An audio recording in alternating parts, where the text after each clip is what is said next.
கிராமத்துல ஒரு குட்டி பையன் வாழ்ந்து வந்தான். அவன் ரொம்ப சுட்டி. எல்லாருக்கும் அவன பிடிக்கும். ஆனா, அவனுக்கு ஒரு கெட்ட பழக்கம் இருந்தது. அது என்ன தெரியுமா?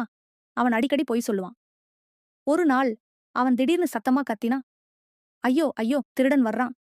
அத கேட்டதும் கிராம மக்கள் எல்லாரும் பயந்து ஓடி வந்தார்கள். விவசாயிகள், அம்மாக்கள், பாட்டிமார்கள் எல்லாரும் வந்தார்கள். ஆனா, அங்க யாருமே இல்லை. அப்போ அந்த பையன் சிரித்தபடியே சொன்னான், ஜோக் தான். மக்கள் கோபமா பார்த்தார்கள்.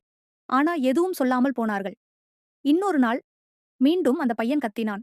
தீ தீ வீடு எரியுது. மக்கள் மீண்டும் ஓடி வந்தார்கள். ஆனா இந்த முறையும் எதுவும் இல்லை.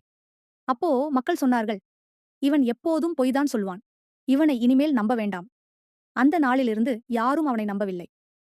சில நாட்கள் கழித்து ஒரு மாலை நேரம் இந்த முறை உண்மையிலேயே ஒரு வீட்டில் தீப்பிடித்தது. அந்த பையன் பயந்து நடுங்கினான். கண்ணீருடன் கத்தினான். உண்மை, இந்த முறை உண்மை.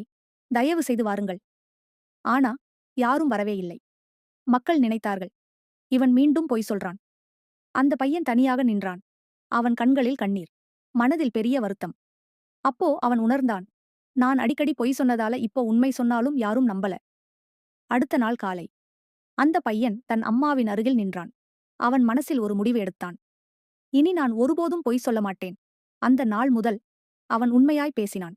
மக்களும் மெதுவாக அவனை நம்ப ஆரம்பித்தார்கள்.